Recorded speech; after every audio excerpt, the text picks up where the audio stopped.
Welcome to your awakening. Please stay calm as your reality is adjusted.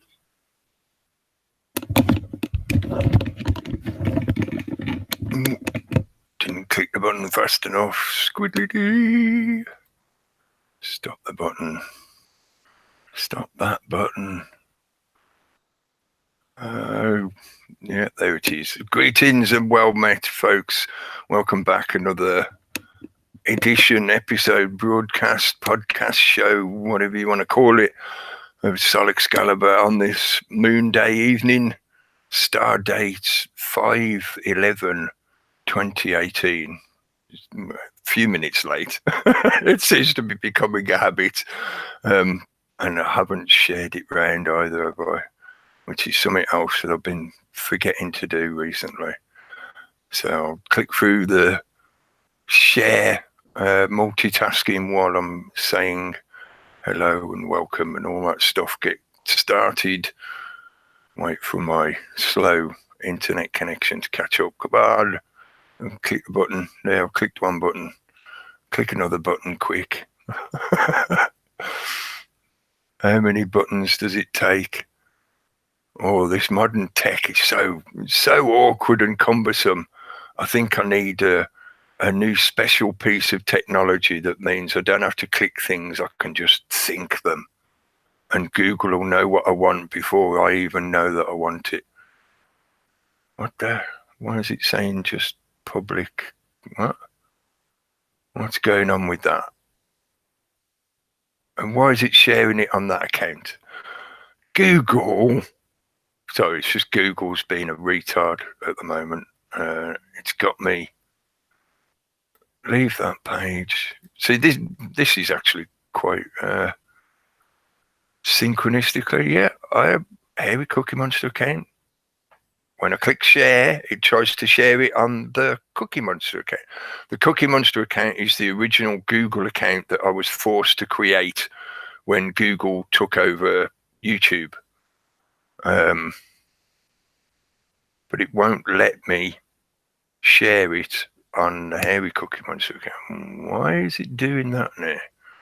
If anyone can share it around, please do. You know, the usual kind of things like subscribe, ring my bell, share, all that kind of stuff. People know how this stuff works now. So, but for whatever reason, even though I'm using my Hairy Cookie Monster account, I'm looking at the Hairy Cookie Monster account. When I try and share it, it'll only let me share it via the other account, which has got bugger all on it, because I never used it for anything. Occasionally, I've shared something onto that account by mistake, in similar to like what's happening now, where you get these kind of crossover weirdness, and it ends up being posted to that page instead of this one, because this is the main page that I've always been using. Yeah, it won't let me change it.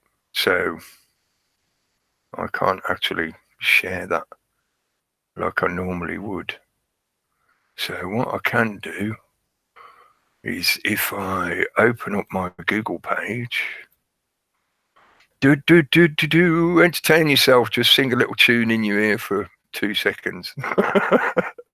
Put some music on in the background.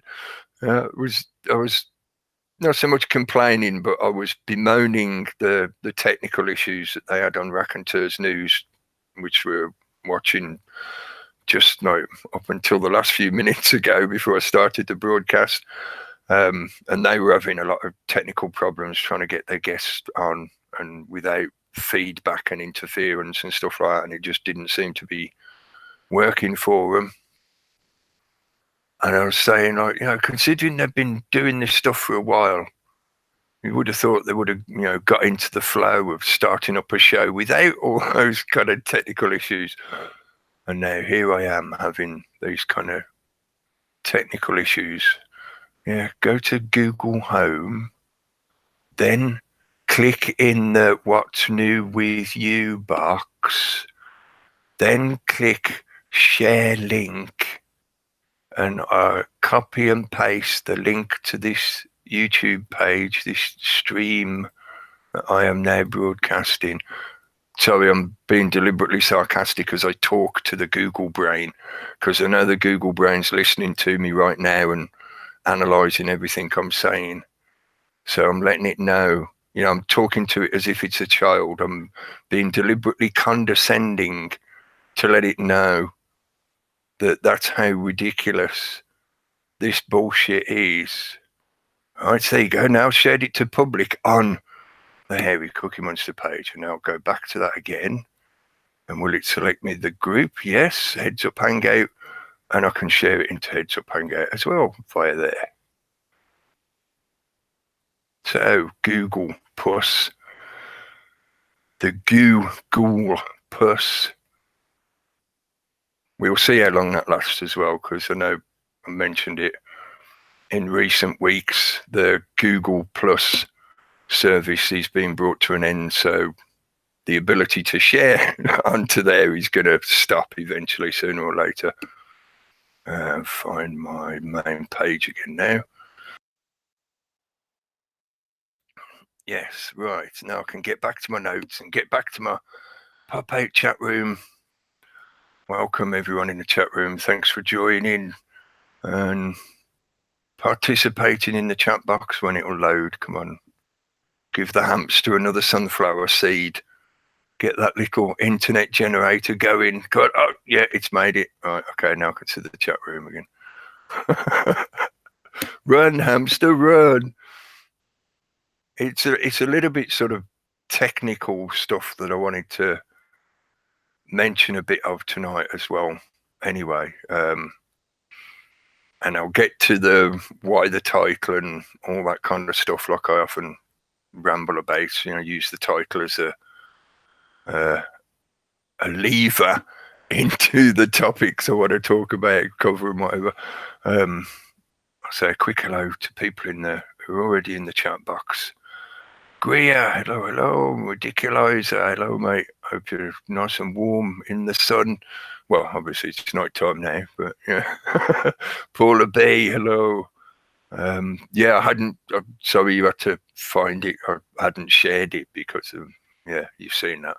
That's Pete's in the room. Committed escaper, hello. Quick scroll down. Daniel Hay, hello. Linda Cloud, hello. I might mention some of the stuff I was talking about the other week as we go, because I know it was a big question trying to cover in that last episode. So there's a lot of stuff that you could branch off into. There's multiple volumes of addendums that I could add to some of the stuff I was talking about last time. But Fady Poo, hello. And James Owen, hello. Yeah, right, scroll down, and that's everybody that's in the chat at the moment. Hello, welcome. Thanks for joining us. Thanks for joining in. I can close that window now. Get that one back. Oh, yeah, shenanigans. I forgot as well. Send, just on the off chance, if you're listening, I'm thinking of Jeff C. If you're listening, Jeff, and you want to come and join in, I'll send an invite to you. Forgot to do it earlier. Just being so rabbit at the moment, just like the rabbit running around going, I'm late, I ain't got it all done yet, I gotta do this, I gotta do that. And I still haven't got everything done. Oh, fireworks are still going. Right, so yes, and relax and breathe. Connect with the moment. Remember that there is only now. And start talking like Eckhart Tolle, or Tolle, or however you pronounce it. Maybe not. That may be very loosely connected into some of the stuff I wanted to mention tonight. X owed us. Like I often do when I do this kind of playing with the English language and mixing and matching words up and using the phonetics and stuff like that. Multiple layers of meaning, turning the standardized linear communication fashion of the English language in its progressive sentences and structure, and breaking that down into a symbolic reference more than anything else. Even though I'm still using the symbols that are represented as the alphabet, you know, the letters of the alphabet structured into words and sentences, you know, playing with phonetics, etc. I'm trying to put them together into such a way as like a symbolic language is used, so that one single symbol, you know, find something highly appropriate to put in front of the camera to demonstrate. One simple symbol can carry multiple meanings, many layers of meanings.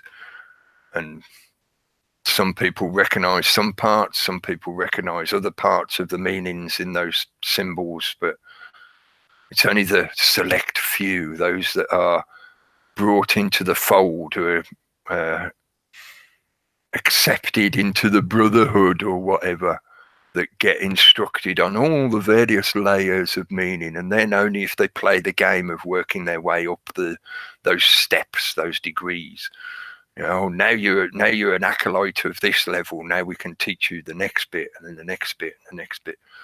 But anyway, yes, digressing already. X owed us, and the subtitle, it was more just to back up what's represented in the main title: moving all the people. Exodus, movement of the people. Yes, before I get into that, I think a lot of people will probably be fairly aware of some of the stuff I was going to point at in relevance to that, of what's going on at the moment. There's a few exoduses happening at the moment. That's part of the paradox of it. It's become paradoxical, but yeah, anyway. I want to mention a few other things.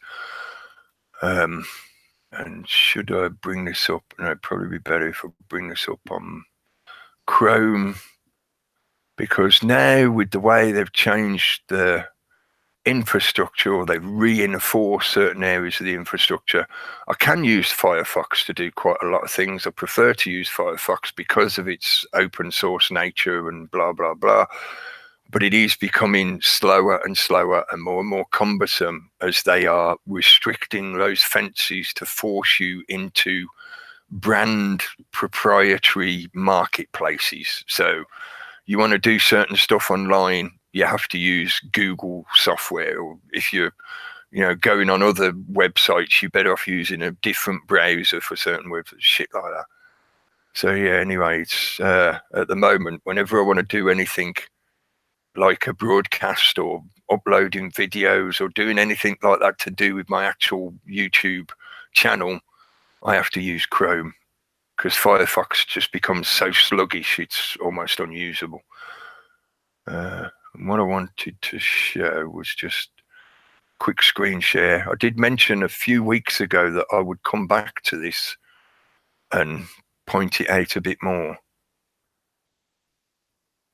Now, for a few people out there, they'll probably be not interested in this kind of stuff because they'll think it's not relevant to what's going on in the news, mate. Look at all the shit happening out there in the world. Why are you worrying about all that kind of shit? And at the same time, there is the very true and very obvious psychological effect of don't feed the trolls and ignore their bullshit and just get on with your stuff. And you know, I agree with that advice. That's good advice. That's what I do in general. But what I wanted to utilize this situation for is to demonstrate, as I've done before in the past, this is to demonstrate for people who are not content creators or users of the YouTube service in the way that I'm using it, as many people are using it, you know, to have a channel and put stuff on their channel for whatever their reason, you know, content creator, and in relevance to the stuff I'm doing and the kind of stuff I think is worthwhile people looking at, listening to and sharing it, you know, all that kind of good stuff of getting the message out, cheesy cliched stuff, but that's what it's about primarily. That is much more relevant to the questions of how this environment operates and how it is manipulated. You can find lots of people out there now that have a channel where they'll look at the mainstream media and they will pull it apart, they'll unpack it, they'll dissect all the information, they'll cross-reference things, and they will do genuine investigative journalism to try and find out, where's this information come from, what's the source for this, have you fact-checked it, does it correlate to other information, that's all, blah, blah, blah, blah. There's lots of good channels doing that kind of stuff now, and there's a lot of channels that also apply those same principles to the alternative media and just media in general. Yeah. There's quite a few people out there doing good stuff like that, where they help the audience, they present to people that viewpoint where it helps. I think it provides a learning service for people to be able to do this stuff for themselves. I'm talking from my own point of view. As far as I'm concerned, the best approach to deal with a lot of these problems is not to be somebody else's protector, because then you're just replacing the system that already exists, where there is an authority who decides what is or is not allowed to be said or discussed or whatever. No, instead, help everybody develop the ability to do this for themselves, and then nobody needs a protector, nobody needs an authority structure. The true principles of anarchism require that every individual has that level of education, at least available to them. If they struggle with it, or if they have difficulty doing it, that's other questions that can be considered and other possibilities to deal with those situations. But for people in general, if everybody had the ability to pull apart the news, we wouldn't suffer a lot of the problems of herd mentality, groupthink, and manipulation that goes on via the media. Because people would look at it and go, that's bullshit, that's propaganda, that's mental manipulation, that's psychological trickery, that's da da da da da. So for me, pointing out some of these things, like how this environment can be manipulated, is manipulated, etc., is a worthwhile addendum to that area of learning. You want to know about how media gets manipulated, then this is some of the stuff that goes on. And I mean, I'm not a big example of this because I've only got a small channel. I don't get that much traffic. Therefore, I don't have a big audience that could potentially be a threat to the status quo or whoever else, whatever network of people, like the multi-channel networks that see you as a threat to their profit margin, stuff like that. If I have somebody subscribe to my channel, they listen to me ranting and rambling about how these corporate networks do this, that, and the other online and blah, blah, blah, and they then start unsubscribing from those network channels that they've realized they're just, selling them salacious gossip and commodified bullshit, that kind of, they subscribe from them. That's a market loss for those people. So in effect, you're taking away their customers. So they see you as a potential threat. So therefore, they take actions that are meant to degrade what I am doing, what people like me are doing. They try to push you out of the marketplace so that they then don't lose that custom. To me, that's just obvious business, markets, economics in the way this system works. And it's corporate espionage. That's why I've referred to it often in the past. Anyway, just to point out, I mentioned this quite a while ago when I was talking about how I had been for quite a while now with this particular series theme, the Excalibre broadcast that I've been doing. I've had it set to age restricted for a few reasons, which I explained before. It's nothing, weird or illicit going on. It was partly to gauge how things would play out over the course of time, given that situation, the way it changes the audience interaction with your channel is altered slightly by the fact that it's got this age restriction requirement thing on it. And then after I took that off, and you can see, because as I've shown before in the past, when I had the age restriction on, there was on average one dislike. There's average one dislike, which I'm pretty confident is one particular individual who's been stalking me for years because he's just butthurt and he wants to try and fuck with my shit. But occasionally there'd be another one. Some of that could have been sock accounts or other shit like that. In that sense, it doesn't matter whether they're using multiple accounts from one individual. It's just relevant, as in it demonstrates the average would be one person who felt that even though the rest of the world, the public, could not see what those ratings were, because when you have age restricted on, I'd also turned on the toggle that says the viewers can't see the ratings. Yeah. Part of the reason for me wanting to do that was because I wanted a certain demographic of the audience who seemed to have a difficulty with getting past this projected need for authority, such that they took more notice of the thumbs, they took more notice of the popularity or unpopularity rather than the content of the broadcast of the show itself. So they were more concerned in what everybody else was thinking about what's been said. And part of my reason is to demonstrate to people that, like, look, it shouldn't matter whether this has got 20,000 thumbs up and 10 thumbs down. You should be able to see that as just another level of data that adds into your considerations when looking at this information and what's going on in all this stuff out there. You know, I'm not saying ignore it completely. It's just that it shouldn't be the primary thing that influences your thinking or any of your decisions. You know, it's a popularity contest in that kind of sense. Yeah. So to demonstrate that, and over the course of time, the average has been that one. Occasionally, there's been a little, 2 or 3, probably because I was saying something that some people didn't like, whatever. But once I turned it off, there was some, I think the first one probably got a few extras because of the fact that some of the stuff I was saying during that content was obviously poking or difficult for some people to accept because they felt that, there were other reasonings for stuff I was talking about or whatever. They just didn't like what I was saying. They disagreed, which is fair enough. Get me lighter working. Get me flame. But after that, there's a little lull, some zeros, which I thought was a bit unusual. I thought, okay, I haven't seen zeros for a long time. Maybe somebody just really liked what I was saying with those particular, okay.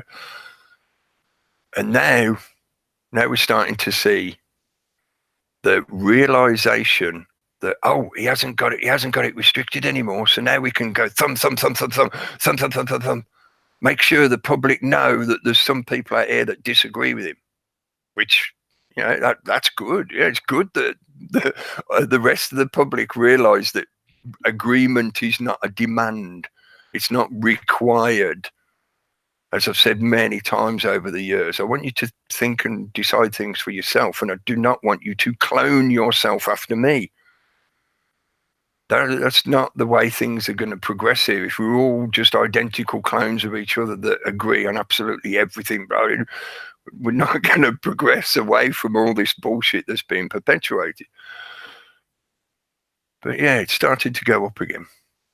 Now that they can see that, the public can now see those thumbs, so we can start using that same old methodology of influencing the people out there in the public who are still hooked into that group mind mentality where the popularity contest element is more important to them than the actual information.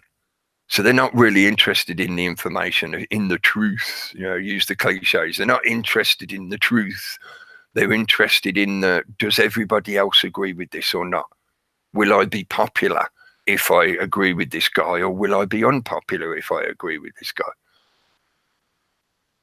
That combined with, there has been something that I haven't seen for a while,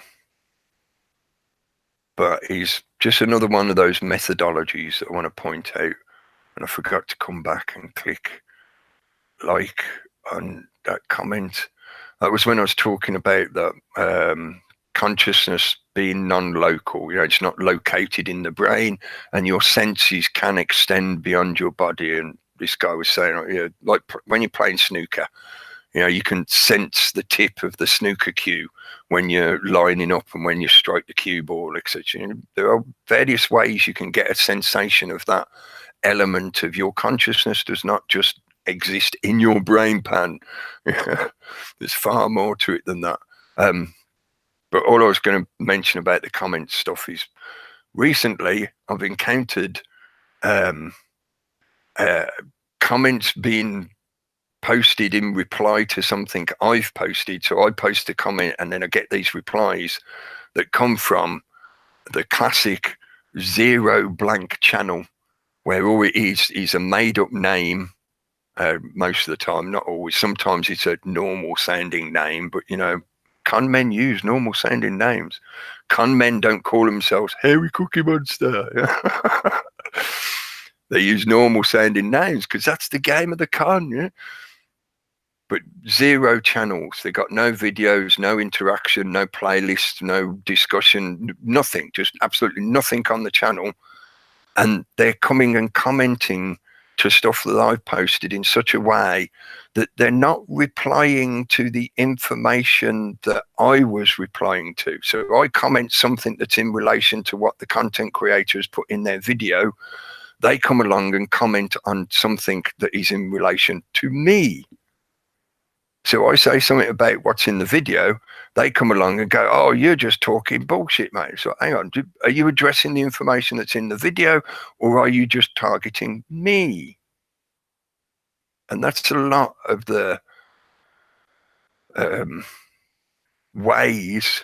That was just pointing out how they use the thumbs up and down on videos and play people in that kind of popularity contest game, where they want the viewer to be more influenced by whether lots of other people like this or not, rather than the actual content itself, or be more concerned that is, what they should be paying their attention to.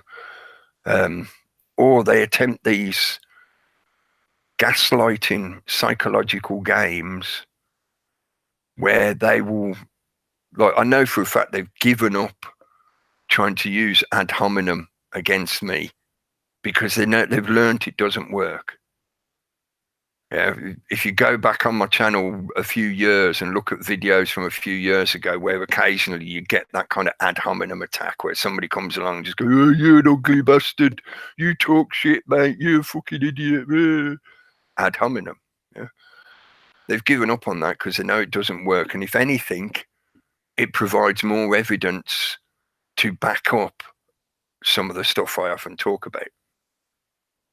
So rather than dealing with the information, the content of what you're saying, they attack you personally. And you can use those attacks to go, hey, look, everybody, this is what they're doing. Look, they're not interested in the content of what I've just said. They're not questioning the reasoning or the evidence or anything like that. They're not even coming at it from a kind of constructive criticism point of view where they go, okay, mate, I can see what you're saying, but maybe you missed this bit of information, or maybe you're looking at that from the wrong angle, or no, it's just nothing, just ad hominem. And they know that I can take that ad hominem and demonstrate it to people and say, look, they're ignoring the info.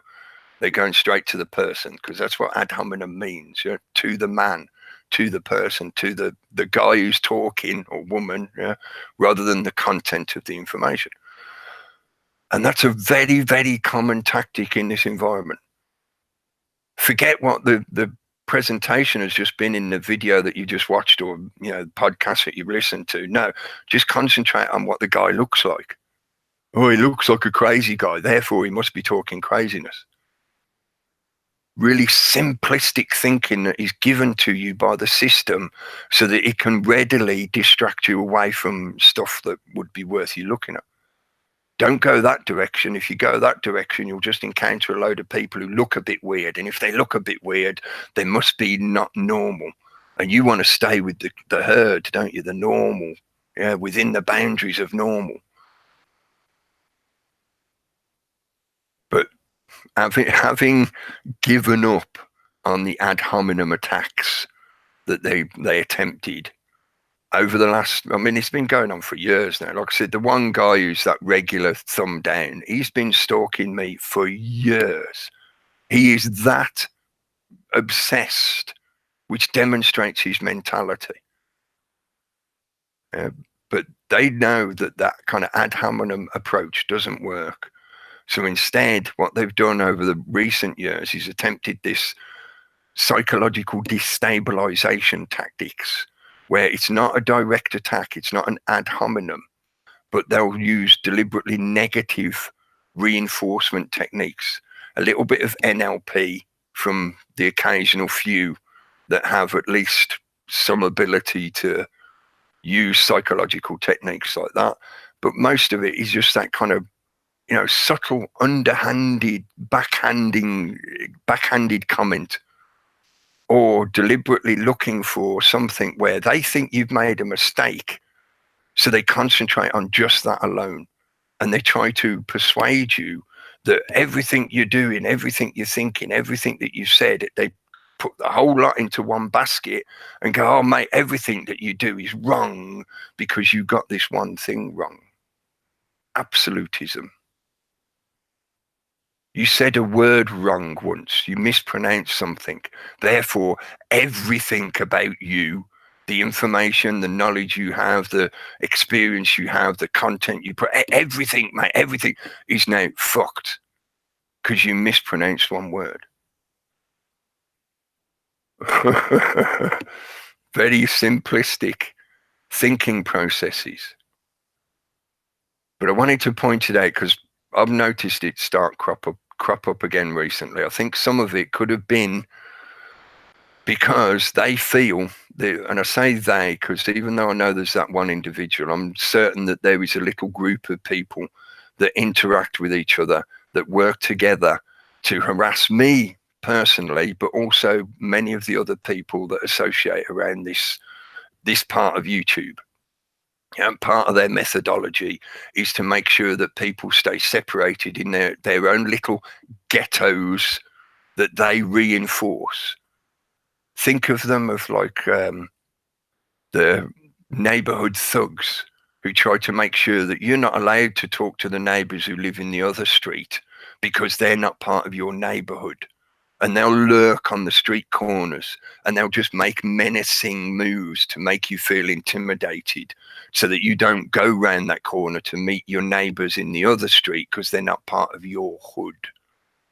Creating those separations in this online environment for the status quo, for the establishment, ensures that no groups or associations ever start forming that would be a genuine threat to their claim or claim to authority or power or ownership, etc., etc.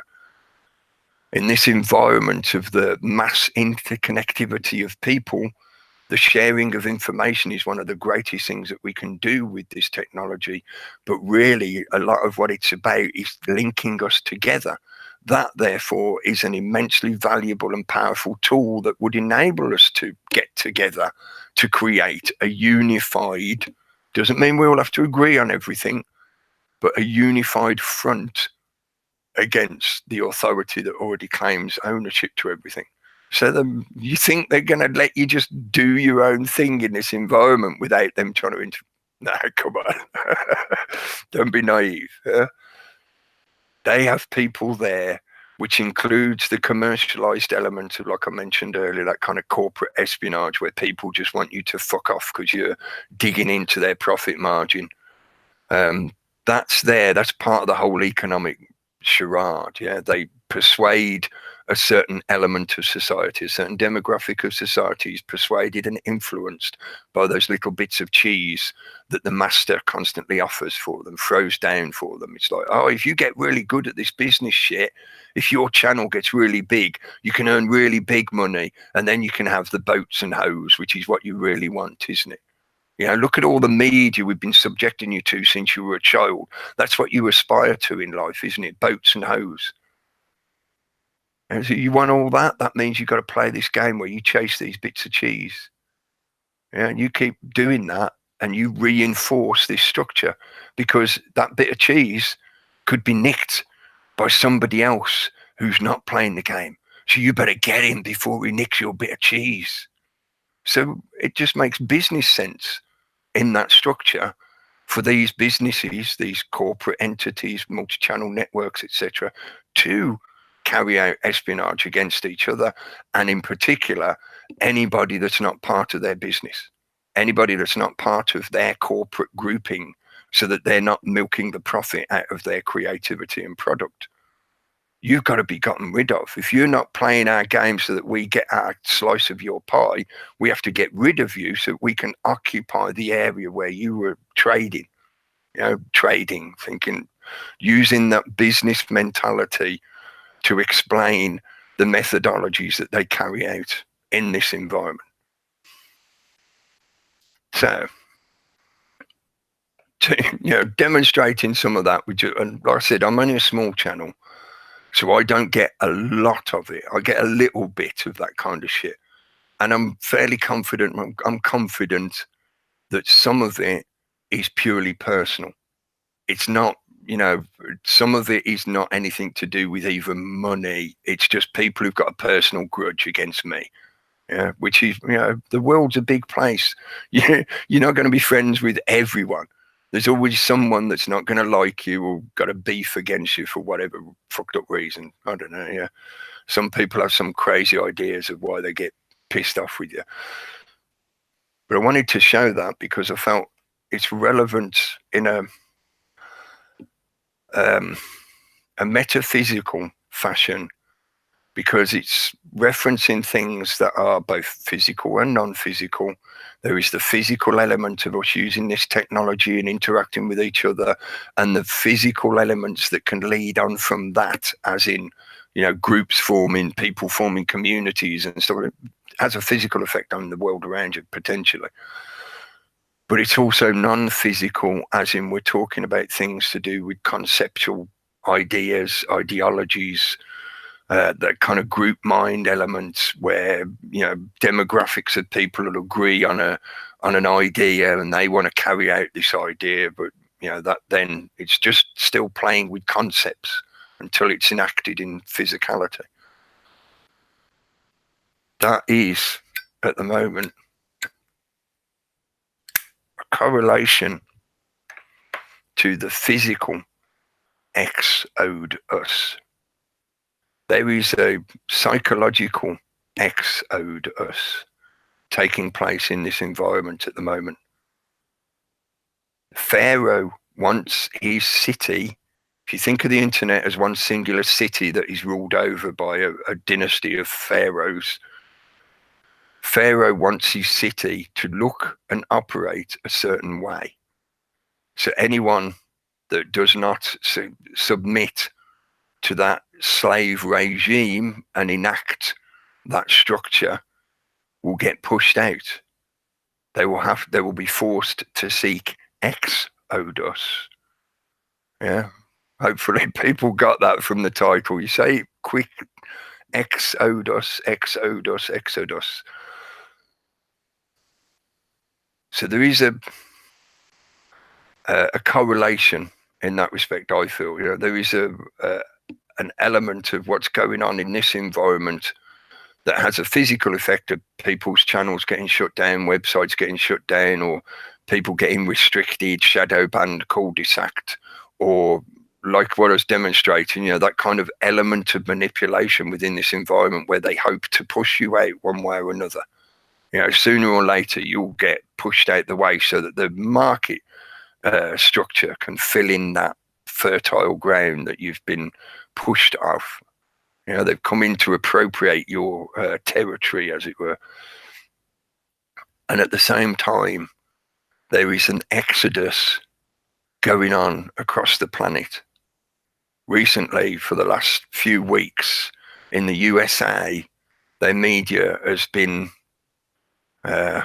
obsessed, maybe too strong a word, but they've certainly been trying to make the public obsessed with this one particular storyline. There's reasons why they keep showing you the same stuff, but talking about the immigrant caravan or the migrant caravan. Are they immigrants? Are they migrants? Are they refugees? Are they asylum seekers? Or are they just protesters?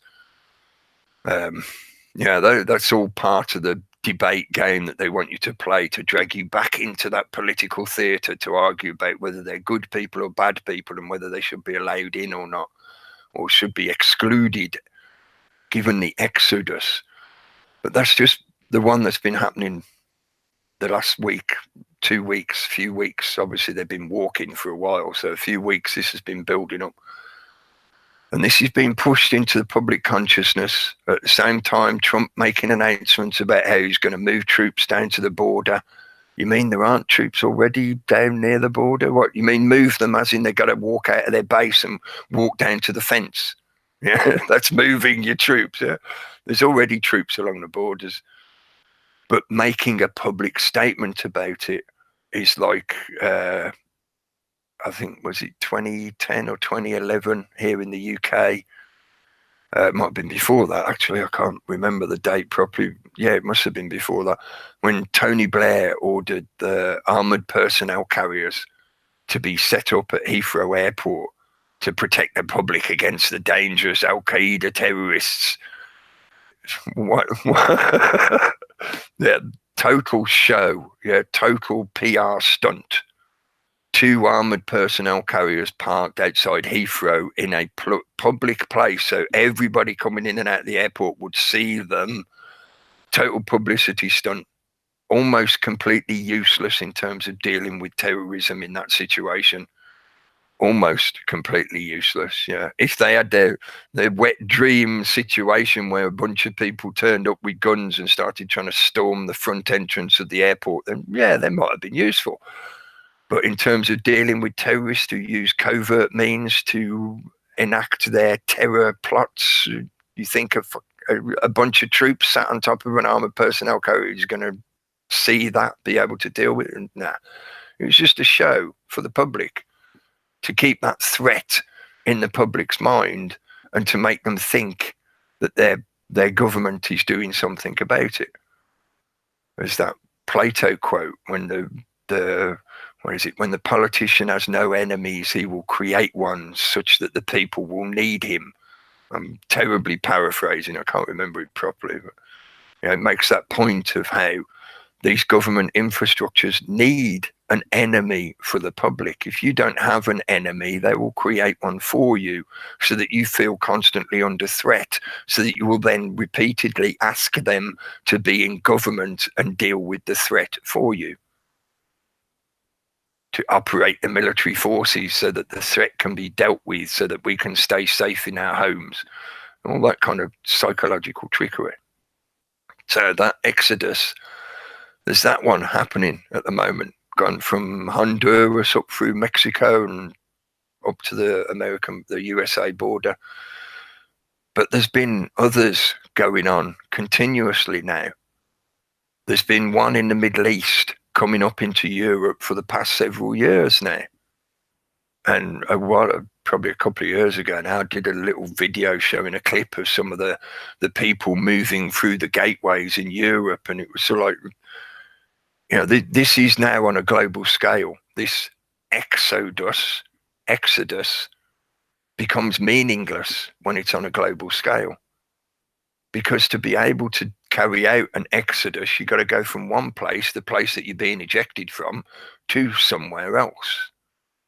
Yeah, you go from one to the other. You follow a journey from one place to another. There is a destination that you're heading to in your exodus. But that's not really possible anymore when this system is a global structure. Where are you going from? You're going from one bit of the system into another bit of the system. And I'm leaving aside all the stuff to do with things. I see some people mention it in the chat, things like the Kalergi plan and stuff like that. I know we talked about it many times before. I'm not saying they're not relevant. I just mean I want to, concentrate or go towards other points on this particular topic, not just things like the Kalergi plan, because it could easily be said. I can easily say it right now while my voice is still working. the situation that's happening now, the last few weeks in the USA, is the same kind of structure. Now Trump is presenting the same Zionistic attitude of, oh, the invaders are at our borders, we've got to deal with them, they're all animals, they're all cockroaches, we've got to mow the grass, we've got to mow the lawn, cut down the cockroaches. Same bullshit. Our country of the chosen ones is under threat by the invading barbarian forces. So get to the gates, folks. We've got to protect the gates. Join up now. Join the military forces to fight the infidel. I mean, bad guys. I mean, state actors. You can just keep churning that handle of that narrative. And as long as people feel under threat, they'll keep abdicating their authority to these institutions and infrastructures. So anyway, my main point was that this exodus is not just taking place in the USA at the moment. And it is somewhat of a loose connection calling it an exodus. But in effect, that is a lot of the argumentation of the people taking part. They're looking for a better standard of living, a standard of living. You can't even talk about better than. Basically, the situations they're often coming from are so bad, there is no standard of living, full stop. You could go off on a tangent there talking about why some countries are falling apart and being deliberately put into a situation where the living conditions are becoming so untenable that it actively encourages the population to move elsewhere, moving all the people. Why do they want to move all the people? Why are they moving massive amounts of people? Humanity being moved around on a global scale. It's a workforce, it's a resource, and it's also a weapon. You flood areas of the world with a massive amount of people, those areas will become, what's the word for it? Denuded of resources in one way or another. That's done deliberately. That's, again, reference things like the Kalergi plan. That's using population movement as a weapon. And the X owed us element. A lot of the people coming from the situation as it's been going on for years in the Middle East, a lot of those people that are being funneled into Europe because they're not given that much choice. They are, and when you're in a desperate situation, you often take whatever's offered. Sometimes you have no other choices, so that you end up going along with this process of following a pathway that's been predestined for you to lead you into the areas where they want the flood of people to be. You often don't get much choice in that. But that a lot of people in that situation, this is true of the situation in the USA at the moment, and think as well, like I said earlier, there's not just this one exodus going on. There's other areas on the planet where similar things are happening. Ethnic groupings are either being genocided or deliberately pushed out of where they used to live, or they're being wiped out, they're being slowly genocided and stuff like that. But part of the argumentation or the expectation that a lot of the people who are being dragged along or being part of the moving people, the transient people, a lot of their argumentation is that somebody owes them something. Like the ones from the Middle East primarily would be quite justified. I feel, this is my personal point of view, they are quite justified in turning around to the people in Europe and saying, your governments came and destroyed our country. Therefore, you owe me a life. You owe me a situation where I can carry on living. Me and my family can survive because you came and destroyed the place where I used to live. It's the equivalent of that gang I mentioned earlier coming down to your house, destroying your house and pushing you out in the street. Who do you think is responsible then? Who's culpable? Where do you seek redress for that loss and destruction? From the people who carried out the loss and destruction. Similar to those coming from South America heading towards the USA border. A lot of them are making the same kind of statements and arguments and demands, saying, "Oh, you're fucking up our nations. We're coming to you to seek the life, a living standard, an environment where we can live and bring up a family and survive and all that kind of stuff. What everybody basically wants. We can't do that where we were because the situation where we were is so fucked up. It's not viable anymore. What was it fucked up by? Well, that's then where you get to that process where you have to pull apart the shield, the shell that is created by the media sphere, that shell of lies and propaganda and illusion that the system, the status quo, wraps around itself to present to the public that they manipulate. You work your way through that bullshit, you will see that, oh, well, hang on a minute, Al-Qaeda was created by the governments in the West. ISIS is a mercenary proxy army of the governments in the West. So when ISIS destroys my country, who do I blame?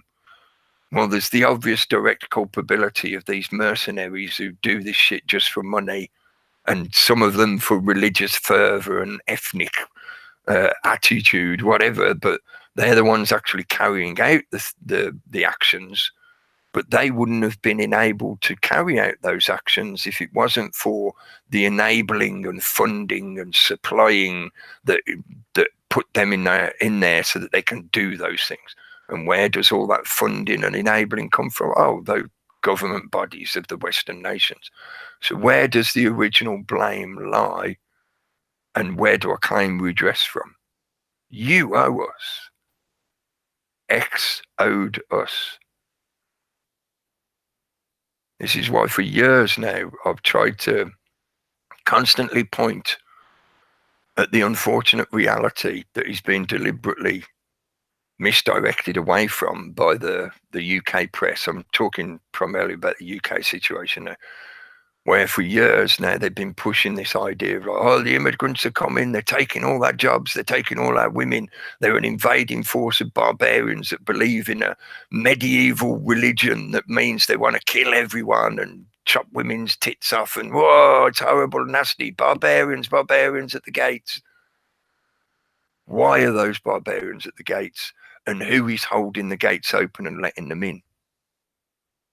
But the public is being directed ad hominem to attack the people that are actually being forced to migrate from where they were originally, their home countries, to here. Those victims of the Kalergi plan, you're supposed to hate them directly and address all your angst and all your claim of redress against them personally.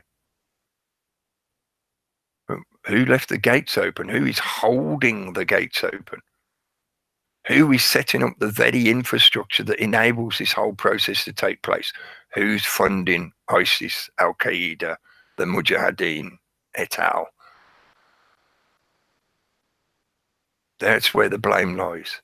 But that's that game of the misdirecting of public's attention. Similar to what they're doing now in the USA. They want the public of the USA, the citizenry of the USA, to direct all their blame and their hatred onto the people that are actually on that walk, that march,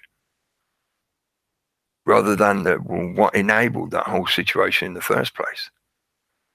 Could it be that Honduras has been slowly degraded and their standard of living so shattered and pushed down that these people feel so desperate just to survive that their choices are limited, and then these other groupings like NGOs and such like come along and go, oh well, if you go north, life's golden north, the streets are paved with gold and they give you free stuff all the time, go there. What would you do? If you were in that situation, what would you do?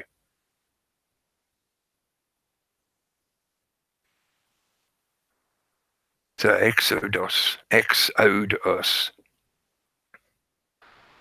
I know it's a bit obscure or obtuse in making those connections, but I think there is a psychological element that can be perceived and internalized or reflected on. When introspecting, you look at your own internal cosmos, yeah, your internal world, what's going on in your own head. And often what you see going on in the world, the external world, the exoteric, is a reflection of the state of mind they want you to be in. I know, like I said, it's an obtuse sort of connection to point out, but I think it's useful, it's helpful to try and get that internal external balance when you're looking at a lot of the information like this, and you can make connections like I've been talking about, demonstrating Exodus. He's talking about the physical movement of people from one place to another. You know, there's all the stuff to do with the biblical stuff and whatever, which is just, you know, part of the storytelling of that one particular theological route. But Exodus does not belong to them in the same way as the word truth and the very concept of truth does not belong to any one religion. All of them will try and convince you that they own it. They fucking don't. In the same way, that very concept is just a descriptive word, a definition that talks about how people move from one place to another, usually because they're under threat or they're rejected or pushed out by invaders, whatever. You know? Exodus means that mass movement of people under duress. They're not doing it because they just decide to emigrate to another part of the world. They're being forced to move by something else.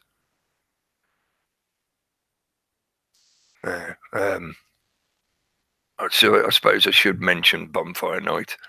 The fact that it's 5th of November tonight. So here in the UK, it is what we refer to as Bonfire Night. The night when you celebrate the capture and death of execution of a patsy. And the reason you are celebrating is that the patsy failed to bring down Parliament. His gunpowder plot to blow up the Houses of Parliament failed, and that's what you're celebrating. And for a number of years now, I like to point out to people when they talk about, oh yeah, Bonfire Night's great, isn't it? Yeah, we get bonfire, burn the guy and fire some fireworks off, and you know, you might as well just set fire to your money. And it's like, you do know that you're celebrating the status quo. Whenever you do this Bonfire Night thing, you're celebrating the survival of Parliament, so the status quo, the establishment. And you're celebrating the execution of these crazy Catholic people that were trying to destroy our nation. You know, the very same enabling process like I've just described with the ISIS Al-Qaeda thing. If you don't have an enemy, they'll make up an enemy for you. They'll make it happen. They'll enable it, they'll fund it, they'll give them the tools, they'll give them the instructions, they'll give them the training, they'll even give them the plans of how to carry out their acts, their terrorism plots.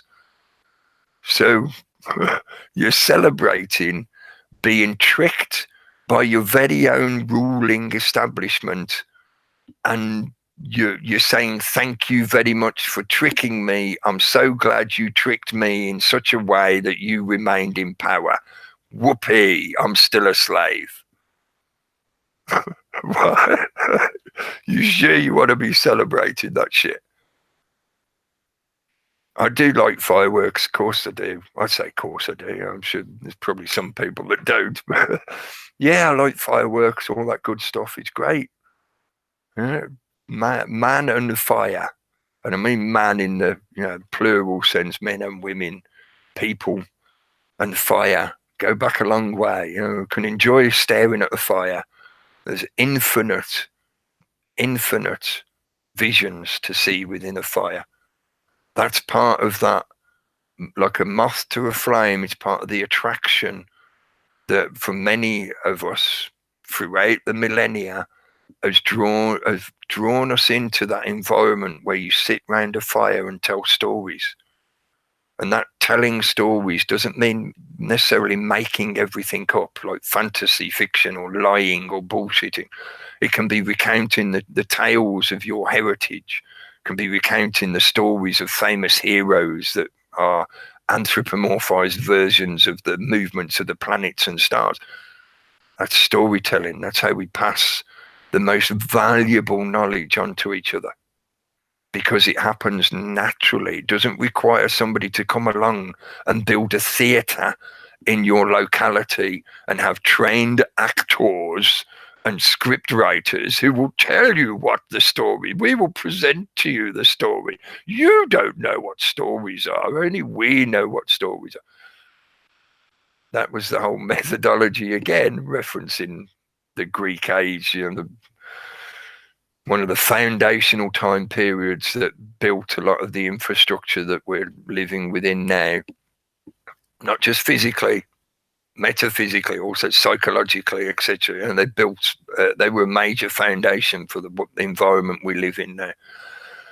But they understood quite well how storytelling can be utilized. It was their version of media, mainstream media, storytelling. And sitting around a campfire, sitting around an illuminated thing. That's why the TV hooked us in so easily, because it was a replacement for the campfire, where you didn't have to make the conscious effort to think up the stories and tell them from one to another. You let somebody else do it for you, and you abdicated your participation in that culture by letting the telly box tell the stories for you, the script writers and the actors who would do it for you, so you don't have to bother. And in that insertion of the middleman comes the opportunity for some other party to influence your thinking and your actions via that middleman involvement. Insert the middleman, and then you can, like a fulcrum, as part of that natural law principles. I think again, it's a good example of the metaphysical connection between the psychological, the internal cosmos, and the external physical reality, because that insertion of a middleman is just like that natural law principle of the fulcrum and the lever. You've got a big stick. That big stick can be used to move anything if it's long enough, and you just need a fulcrum to balance it on. You get the fulcrum, you've got a balance point that you can use to lever things one way or the other, like the left-right marching process that they push us through requires a fulcrum for the thing to balance on. So inserting the middleman creates that third point on the line. The line is defined by the two extremities, the duality of those 2 points, like I talked about recently with the 6-pointed star being the 2 triangles. You've got those 2 extremities, polarities. You insert a third point, the fulcrum point, and then you can get things moving. You put influence on one side and it moves what happens on the other side, and vice versa. It's natural law principles. So if they can get you in a situation where they can persuade you that this middleman is required or necessary for this thing to happen, like, you can't tell stories. No, only a trained actor can tell stories. Insertion of that middleman creates that fulcrum point, which then gives them the ability to affect your thinking, which therefore affects your actions. If you persuade everyone in the world that it's only worthwhile building houses out of wood, then you'll end up living in a society where every house is made of wood. I know, a little bit obtuse. Let me just get me flame going. Lasto beflamming. Go back to my notes, because I know there was other stuff I wanted to mention, and this does sort of connect in a little bit, and it is a little bit obscure. Hello to Max Egan. Caught up on some of your recent shows, and like often does, it really did sound very much like you've been listening to the ranting and rambling I've been doing recently, because some of the stuff you were saying was very, very, very similar. Weird that, but in a similar way, I wanted to talk about things a little bit philosophical, or elements of stuff that's a little bit philosophical or esoteric to add into this. Talking about the Exodus and that balance, flippingly, it's a little bit weak-wristed. Like, I'm feeling a little bit dazed, a little bit confused. Yeah. The Patsy celebrant. Yeah, I mentioned that. Bonfire Guy. Guy Fawkes. Guy fucked it up. The guy forked it up. He forked it up. Guy Fawkes forked it up. He failed to light the gunpowder, so he forked it up. Guy forked it up. Anyway. Mentioned Steve as well. I listened to your show on Saturday, Steve. I thought it was good stuff again. I know this is, again, jumping around, sorry, but what I was talking about earlier with those sock accounts turning up to just seemingly, not directly attack, but they're just there to, try and poke some shit around, make people pissed off, try and press some buttons, try and fish for some hooks, some bait. That's why often recently I talk about fish leaping into the boat, because when they turn up and they start trying to bait people in the chat by putting things in that are deliberately meant to catch people's attention or draw them away from what's being talked about in the video. And hey, let's talk about, what happened. Did you see so-and-so on the TV last night? Do you like so-and-so? Do you play this particular computer game, or do you play? Who gives a shit, mate? We're here to listen to what's being talked about on the video. If you just want general chit chat, why did you come to an environment where people aren't doing general chit chat? That's like going into a fish and chip shop and ordering a Chinese meal. You're in the right place, mate, or you're a bit confused. But anyway, they're there, like I say, to play little games. They like playing these silly little games because they're still living, psychologically, they're still in the playground. So that's the way they think you have to interact with people. They play these games. But one thing I wanted to mention, when you were talking about, I like the way you did the diagram with the candle light in the middle with the 5 rings around it. There was the one thing about, I thought currency may be more apt than money when you labelled, I think it was the second ring, first ring was law, second ring was money. I thought currency may be a better word to use, because it's about the exchange process, isn't it? Rather than the actual money gives people a misaligned concept when they think of the bits of paper that we have in each different country and stuff like that. Whereas currency, I think, explains better that idea of the exchange of things. Everything is in flux. Everything is changing from one state to another.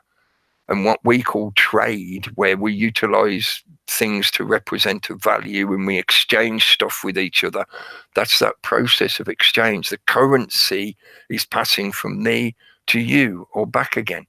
We are exchanging charge. In the same way as electrical points will move the charge from one place to another.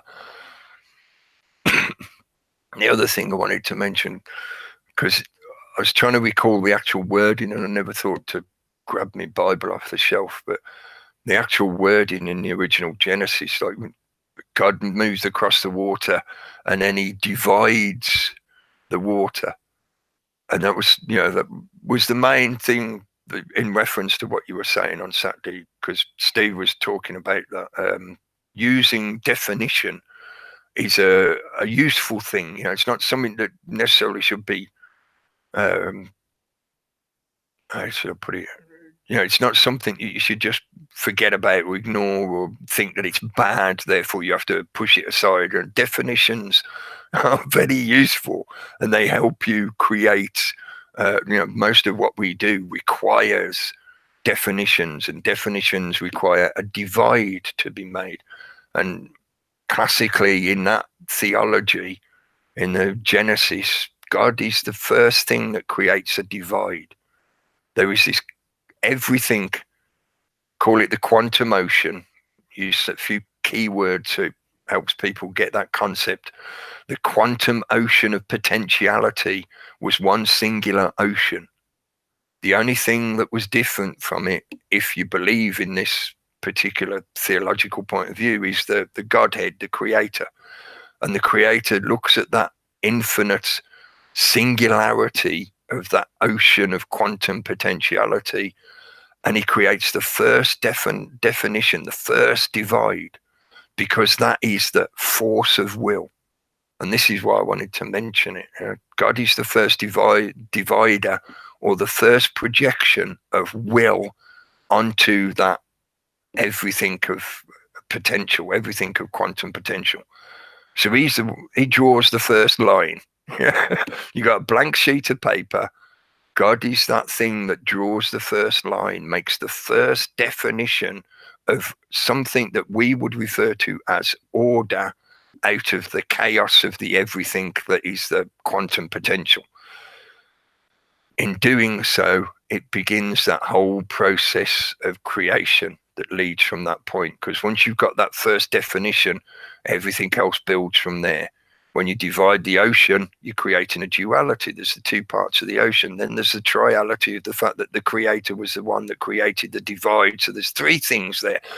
And it goes on and on from there. Yeah. And that three things is like the fulcrum point I mentioned earlier. Yeah. Enables you to get things moving in a controlled fashion, because you are applying your force of will to make it happen. And that, in relevance to the other stuff we've been talking about today, the Exodus, change is constant.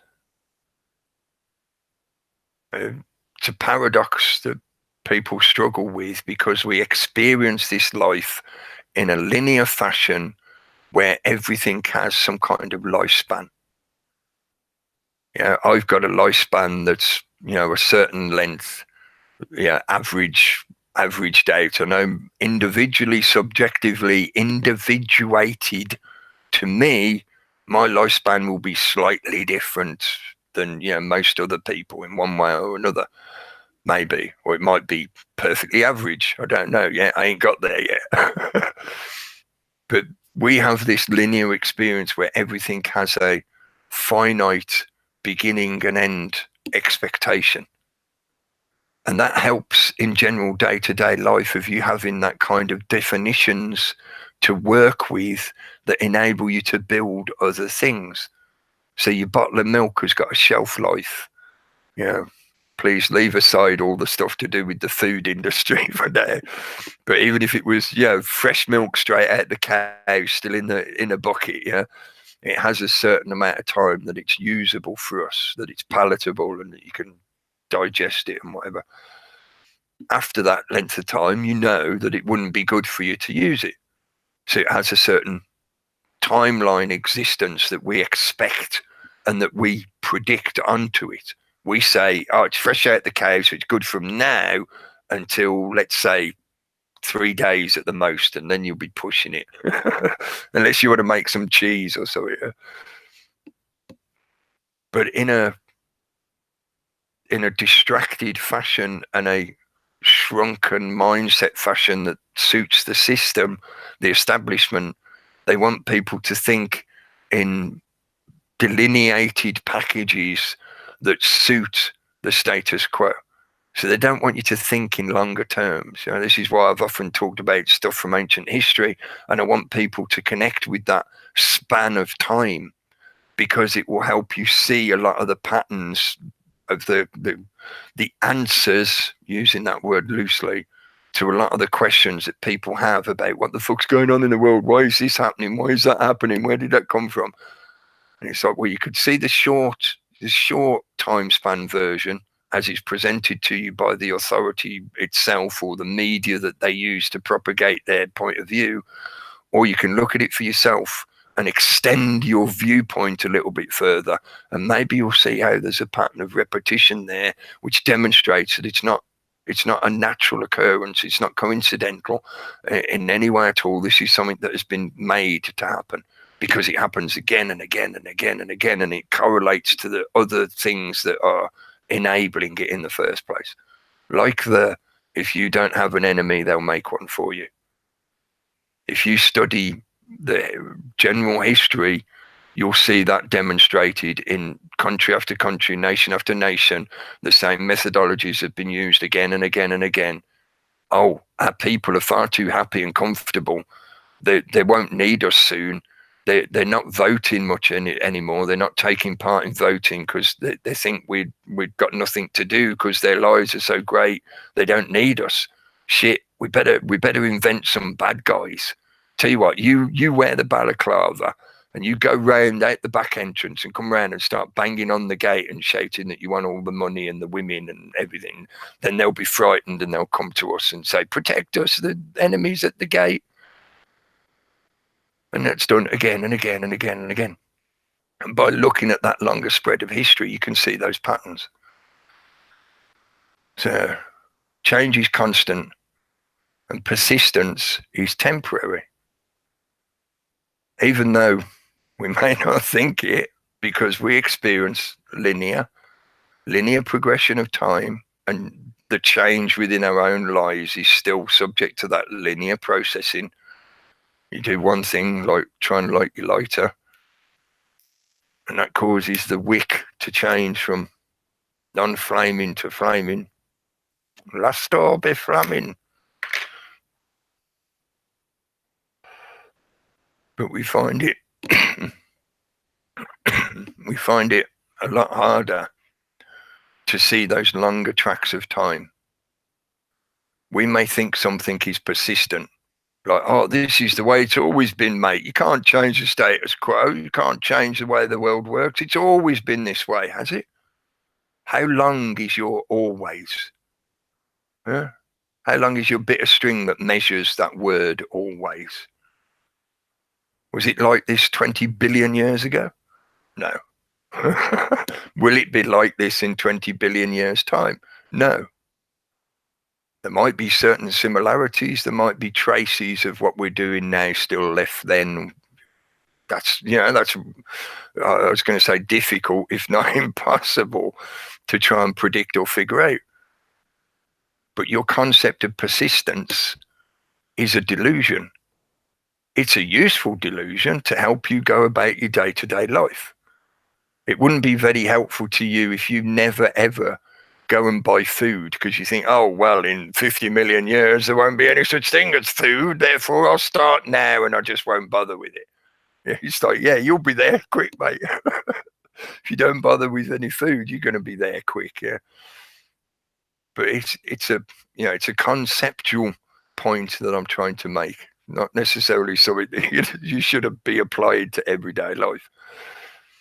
But the only thing that creates persistence, when in relevance to us and the world we live in and what I refer to, so it's saying we pluralize, popularizing it, but what I refer to as the system, the status quo, the establishment, etc. That's only there. It only persists through force of will. As I mentioned earlier, God's the first divider. God is the first projection of the force of will. You want to change the world? What do you mean by change? How much do you want to change it? Because I can guarantee you that you are changing the world right now. Every moment, every single moment you're listening to this, while you're listening to me, and it's not anything to do with me, I just mean as in now, the relevant, putting you in a relevant mindset to connect to the present now. You're sat here listening, watching, and while you're doing so, you're changing the world. Yeah, I'm being very pedantic about the words I'm using. It is a little bit of sophistry in a way, semantics over the definition of words and the structure of the sentence. But by your very existence, you are changing the world. Every breath you take, you convert oxygen to carbon dioxide. You just changed the world. The world didn't have that much carbon dioxide in it a moment ago. Now you just put more carbon dioxide into it. You change, and this might seem a little gross, but this is deliberate to keep people's feet on the ground. But you change the world every time you go for a poo. Yeah, changing the world 1/3 at a time. You took that fruit off a tree and you converted it into a poo. You just changed the world. The world used to have that fruit dangling off a tree. You just came along and went, oh no, I'm going to convert that into something else. Like I said, pedantic and semantic, yes. But again, as well, part of the trickery and manipulation that takes place in the media in general, but certainly in this environment, it happens quite a lot and it's utilized quite a lot by people.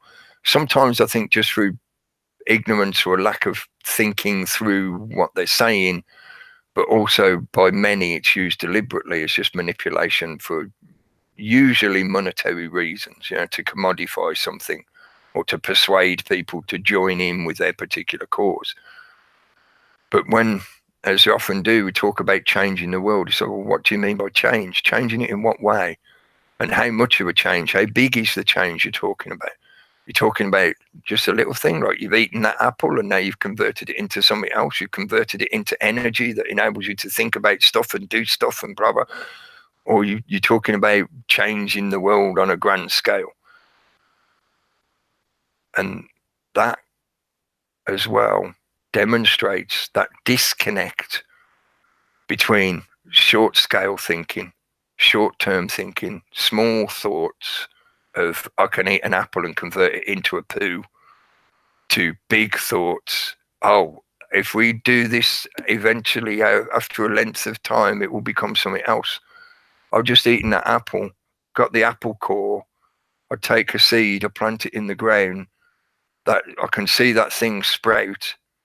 My lifespan will probably not see it be a full-grown, massive tree bearing loads of fruit. It depends how old I am when I plant it.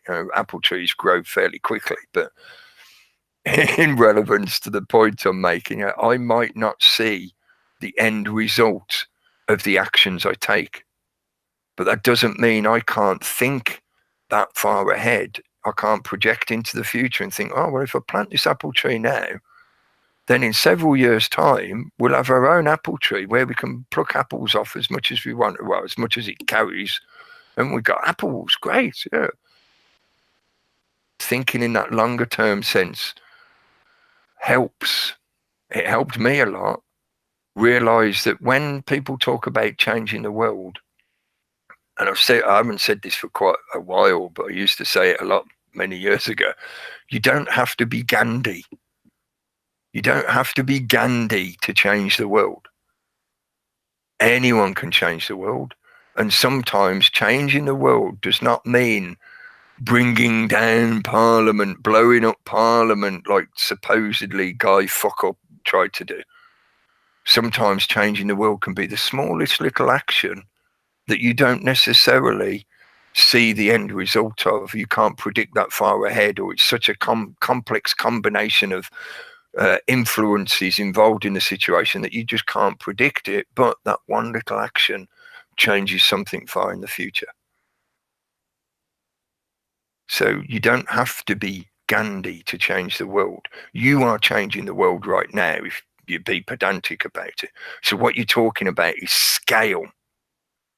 How big of a change you're talking about and what actually constitutes the change that you're referencing. It doesn't have to be a massive thing. Sometimes it can be the smallest movement, the smallest motion. One of the people that I reference often as an example of things that can be achieved by human beings, by mankind, and it's one that I use mainly just because it's a contemporary-ish one, because it's within contemporary history, and a lot of people can easily identify with him, with Bruce, because of the fact that he's so well known. He's a globally recognized figure where there's plenty of imagery and movies and books and all, the stuff that people can reference. And he's a demonstration of what can be achieved. And I don't want to say he was perfect. I don't think he was perfect. And again, that's a delusion that he's utilized to make people apathetic and disempowered. But he is a demonstration of that kind of element of the force of will used to become greater than what you began with. The apple seed, again, it starts out as a tiny little seed, but through a process of changes, it becomes something much greater. You don't necessarily have to be Gandhi all of a sudden to make things happen in the world or to have a positive influence on what's going on in the world and going on around you. It's about changing your perspective and changing your energy direction, energy flow, so that you are adding to creation and not just taking from it. Yeah, okay, I've gone through all my notes. The only one other thing I wanted to mention is I got a reply from, I don't know his name, sorry, the guy who does the Ancient Architects channel. He put up a video just the other night about the potential of the Giza pyramids being used as a rain generating machine, which is something I've sort of talked about a little bit on broadcasts, but I haven't really ever done a singular broadcast on that one topic or that one genre of information and whatever. But he put up a video several months ago that sort of mentioned the same kind of stuff, talking about it being used as a power plant. And I posted a comment then saying I'm more inclined to think that it was some kind of geoengineering system, weather manipulation. And then he put up this video recently. I said pretty much the same thing, and he actually replied and said, thanks, thanks for the comment and the idea and whatever. And it just struck me as quite, again, I know it's a bit obscure or obtuse, the connections, but the Exodus, classically, most people know of the idea of the Exodus from the Bible stories, which takes you back to Egypt and the pharaohs and Egyptologists who claim that it was their people that built the pyramids and the Sphinx and all this shit. The realizations of that history being manipulated, and the same storyline about an Exodus taking place during that time, which divided the chosen from everyone else, and put them up on this pedestal of, now we've escaped our slavery, we can start ruling the world as the chosen people. Yeah, a bit of an obscure connectivity, but to me it connected quite synchronistically. It was like, yeah, we're back at the pyramids again. Any minute now, Moses will start coming out and shouting at the ocean and stuff like that. But that was about it for me, guys. To jump in whenever you want. It was mainly the Exodus thing, but also talking about that, divide, using the idea of change and persistence to manipulate people. Yeah, I think when it comes to changing the world, what I put there, the Gaian motherboard, that's the Earth. It records all consciousness and returns the averaged gnosis to everybody through the human resonance. When people sleep, it's like they're plugging in to the main board. Yeah. All our thoughts and all our lives are feeding into that motherboard. That would add in really well, if it's not already accounted for. It might be, I'm not sure, but that would add in really well with a lot more of the knowledge now that's accumulated about how the mounds and other earth-based installations, I'll call them, things like the stone circles and the barrows and stuff like that. There is a lot now to indicate that they had some kind of connection to sound or frequencies.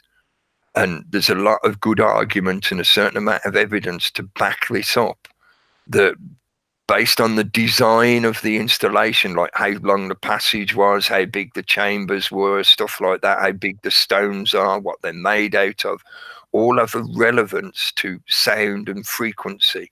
And that sound and frequency can influence us. It influences our thinking, it influences our state of mind, our emotions, our well-being. Oh yeah, yeah. Would you say certain people could tap into that as well? Like people who come up with these amazing ideas and they get this expanded awareness and this idea, or just as they're sleeping, when you say and they're asleep. Yeah, and when you mentioned earlier on staring at a fire, well, listening to one of those resonances is the aural, AURAL, the sound equivalent of staring at a fire, just listening to flickering sound and vibration. Yeah, and you know you can hear 1,000 things in that fire of sound. Yeah, it's like white noise. Mm. Similar to the effect that, you know, a lot of babies are comforted by a reminder of the background white noise that they experience when they're in the womb. So one of the, you know, sort of the classic cliche is, oh, the baby will never sleep unless I turn the vacuum cleaner on. And it's that hum in the background, the white noise, that gives the child comfort, that enables them to fall asleep. Yeah, and I think they're trying to mess up that type of what you call natural resonance, or with all the stuff we talk about, all the stuff they're messing up with the environment, with the dirty electricity and all the other stuff, 5G, etc. You know, which is coming out, but just general other stuff, the general sort of way they've polluted the environment, or we have polluted the environment with our cars as well and everything else. You know, just the basic air we breathe is not good for us, especially in cities and things of this nature. And you know, I could say the change is, you mentioned change. I mean, it has to come from you first, and you know, it's like a deprogramming sort of process begins within you. I think if you start getting if you get these sort of what's called expanded sort of awareness moments and consciousness sort of popping, you know, you're starting to put things together, and you know, you end up you know, having to do this first. It's like a unlearning phase. I think it's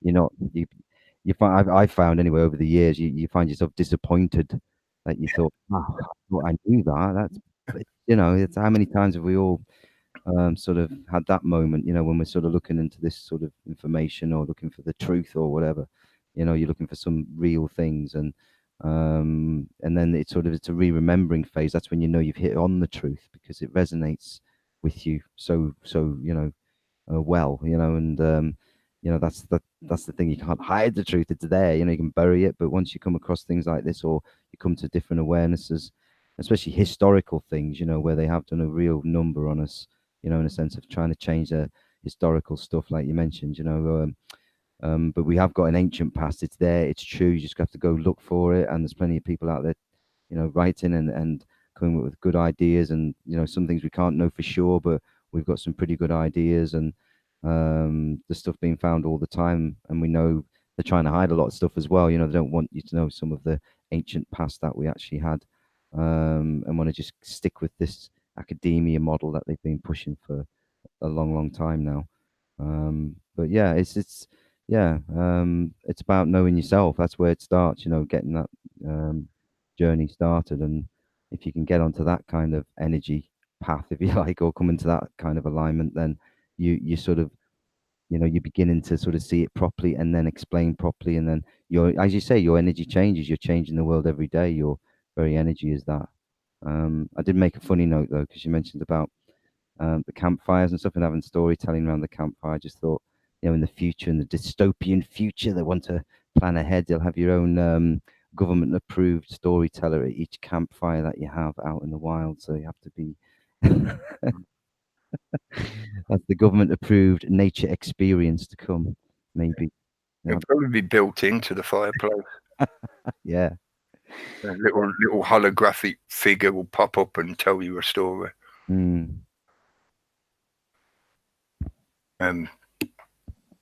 I thought Gary was going to say something there. Sorry, I thought you were going to speak, Gary. I was going to say that, you know, people disappointed. I was listening to somebody the other day, the other night, talking about existentialism, And it reminds you a bit in the Bible where Jesus is saying you've got to be like children, only like them. You're not going to be a child again. You can't go back and be a child again with that subjective trust in the moment, without any reflection, without any objectivity. So the whole philosophy of existentialism is a kind of paradox. You've got to live in the moment like you're subjective, but you've got to know that you're there, and you've got to have willed yourself to live like that. Well, but that is objectivity. So it's not enough to know. You've got to know that you know. And in a sense, that is not existentialism, but it is. It's the only way to be existential, is through objectivity, because you've got to know that you know. If you see what I mean. And they didn't mention this, and so many existentialists, people talking about it, they go, I try to live in the moment, I try to do this, and they keep missing that major point. If you go to Gurdjieff or somebody, you'll understand what they're doing wrong. You've got to be watching yourself living in the moment. That doesn't mean you're not in the moment. You're even more in the moment, because you've got a guard. You're standing guard over yourself to make sure you don't lose it. It's a bit like I get that effect in meditation. It's almost like I'm watching myself meditate, and like you say, you act as like a guide to make sure you stay in the zone, rather than drifting out of it. But some people, they take it like, we've got to be like children again. Let's play games. Well, that's good, because it can get you in one particular mindset that you're exploring and trying to invent a game as you go along. But that requires the kind of intelligence that is right on the borderline of being objective anyway. But then you've got the other people that say, let's be like kids again, and let's just do what we want, and drink and smoke drugs and do this and just not care about anything. But that's not it. That's not existentialism. That's just delaying the inevitable. I agree with you, mate. It's also that kind of nihilistic, infantilized thinking, where if you want to carry on being a little kid, then who's going to be running your world while you're busy just playing, in the sandpit? It's that kind of mentality that the system encourages in people. It wants people to be in that kind of state of mind, because then you abdicate to their parenthood. If they ever do go out on a limb and want to talk philosophy, you can just shout back at them, existentialism. You're an existentialist. You're living in the moment.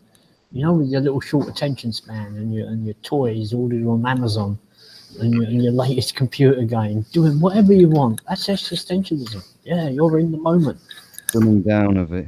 Yeah. I was thinking as well, when Pete, you were talking about going through that deprogramming kind of phase. Yeah. I think I might have used this analogy before, example before. I think I have, but for myself anyway, it was very similar to, or it is very similar to, when you realise that your parents are people just like you. You have something happen in your family life that makes you realise that, you're not this like angelic being that I look up to that knows all the answers to every question in the world and brings me food and makes sure I got clothes to wear and all the stuff that parents do for their kids. When you're a child, to a child's mentality, to most children, the majority of children, your parents are like gods. And then as you get a bit older, or maybe, like I say, certain things happen in your life and you realise, hang on a minute, you're just another person like me. You don't have all the answers. You're fallible. You have things going on in your life that make you do odd things, act in weird ways or have bad behaviours or whatever. And for me, when I got to that stage of like, hang on, my parents are just people, what do I do now? And it is like that stage of coming of age, in effect, but coming of age psychologically. When you see your parents, it's not that you suddenly don't, they're not your parents anymore. They are still your parents, but your interactions with them change. And the way you treat them, I felt, anyway, for me, it did. The way I interacted with my parents changed. Not in a bad way, but in a way where, for me, I felt like I could actually like sit and chat with my dad. I can do these activities with my dad as an independent person, an independent being who's choosing to do it. I'm not doing it like a child does because your parent goes, okay, we're going down the park now to play on the swings, and you go with your parent because you like playing on swings. No, you're doing it because you actively, by choice of will, go, yeah, I want to do this with my parents. In a sense, you don't understand what love is until you've seen your parents as people, Mhm. and you can continue to love them then without the without the threat. Without the threat of, if you don't love them, you won't get your food. If you don't love them, they won't do things for you. So you discover what love is. That's what I think is a bit like that. Well, use the word deprogramming, but it's like that kind of phase that for a lot of people they go through when they start looking at these kind of questions and this kind of information, and they're looking at the governments and the structures around them and thinking,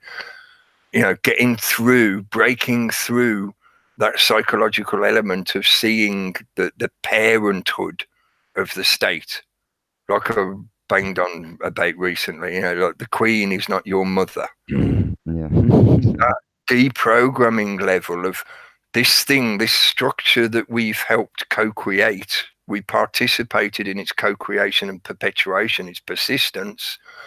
It's not the parent figure that you think it is. And then you go through that realization of seeing all the bad sides of it. You see all the dirty stuff. Yeah. And to me, it was a similar kind of process in a way. Hopefully that makes sense. With Cameron's government, the government is not just parental figure, but you've also got people like George Osborne, who are like the older brothers who are naughty. But you ended up in Cameron's government with so many older brothers that are all doing naughty things. The idea of a parent just sort of disappeared, because they were all in the same club, weren't they? Yeah. So it was like the likes of George Osborne sort of tore that down, didn't it? That authority I think as well, it's probably the psychological effect that causes a lot of people to get into tribalism, the group mind kind of mentality. I'm saying tribalism deliberately because a lot of it is based on ethnicity and culture and stuff like that, societal expectations or societal norms, as they call it. You get that when you get that dissolution effect of you realizing that your family are not some kind of like group of angels or gods that are there just to provide or protect you and all that kind of presentation. They like to present themselves that way as if they're there to we care for everyone, we've got a duty of care and all that shit. And it's like, would you want to be in a family like that when you find out, like, using that kind of analogy of if the state is the family, do you want a bunch of families like you say, a bunch of like crazy uncles who are all kill the poor? Yeah. That's why I say it could be a psychological turning point that leads people into that kind of tribalistic element. Because when you look at that pseudo family and you think, you're people that I don't really want to know. If I was in a family with you, I'd want to move somewhere else in the country and just never talk to you again because you're all a bunch of, whatever. So instead, you look for a new family. You find your own family. And as the cliche goes, and this has been bandied around a lot in recent years, people find their tribe. And I think the state is quite happy to encourage that as long as it's one that they've pre-described. So, classically, they control the opposition. So they're quite happy for you to be involved with the opposition because they control that area of the field as well. Maybe that element of abandonment or the sensation of abandonment by the pseudo parent causes a traumatic reaction such that people jump into a different pseudo family, one that's represented by that kind of tribal grouping. I think you're going to see a big jump like that with this Brexit thing coming up, with people doing a sort of realization of, oh yeah, they do lie to you. Yeah, they are a bunch of, like you say, lying scumbag, corrupt bastards, pedophiles, whatever. Yeah. who like I say, lie to you constantly. I'm surprised more haven't seen it already, to be honest. But yeah, they're like you say, putting those areas in place to collect all of these folk and all of these people who think they're going to build something better and bigger, but it will have, like you say, their tentacles all over it already before you've even got there. You know, like they did with a lot of stuff in this early days of stuff online, truth movement stuff. You know, or Occupy is one that springs to mind. You know, where they were drawing a lot of people out. They wanted people to come out and, you know, think that this was going to change because it was happening in all around the Arab Spring time, remember, and all that stuff. You know, they were garnering a big sort of, if you like, to see who comes out, a big surveillance thing. You know, a big like, you know, who's interested to get numbers and that kind of thing. And I think that was all part of that back in 2011. Well, until it's just occurred to me. Do you remember the big list of MPs with pedophiles came out about 3 years ago, didn't it? Remember that? Yeah. And like for about a year, it was non-stop the pedophiles in Parliament. Tom It's Watson. almost as if they got rid of them all, ready for this Brexit, because there's been no big scandals, have there? For about the last year or so. Well, Yeah. apart from everybody expecting the government to collapse any minute, but that's about it, I think. Oh yeah, it looks like there's going to be a vote of no confidence. But nothing big, no, Gary, you're right. Like nothing in a sense of, you know, this is like building up to next spring. You know, we've got a winter of discontent coming. Maybe they're hoping as well that they can do like they've done in the past, where, you know, they never let a good crisis go to waste. And a lot of those threads will be snipped off during the chaos of the Brexit. Yeah, you see what I mean? When the Brexit all starts getting to be the total chaos, it looks like it's more likely going to be, Yeah. you know, vote of no confidence, change of government, fucking, you know, total fuck up, clusterfuck. Yeah. During that time, they'll be getting rid of all the little connections to those potential cases that would have come to light without it. You know, the corruption charges, the paedophile accusations, stuff like that. Yeah. They'll push people out that are too toxic, you know, too dangerous for them to keep hold of. Yeah. Interesting enough, I had a little theory going the other day that we used to think as we was growing up, sort of we was given the idea that the governments just change every term, don't they? Labour, Conservative, yeah, and that keeps some kind of balance. And I was thinking, well, no, it doesn't actually happen like that, does it? It's usually 2, 3, 4 different, you know, one party 3 or 4 at a time, then the other switch. The average is 2 terms. But what really scared them, 2 terms, and then it will usually switch in somewhere. well, it says it was 4 here, then 3 Labour, and then we go on to the Tories. But you know, it's what really scared them was after the Gulf War, and everyone had voted Labour in. On what was that? That's about a 72%, and that is actually went down to 57% voter turnout. So everyone was just disillusioned with Blair after he took us into that war. That was in 2001.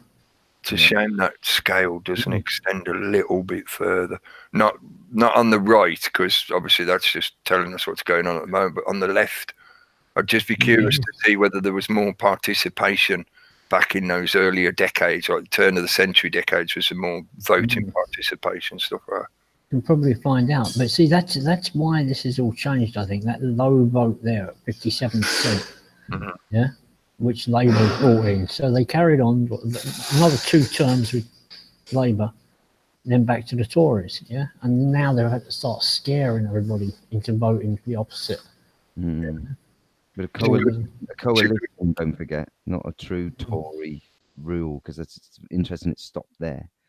2 good demonstrations, like 2001 to 2005, right down at like 60.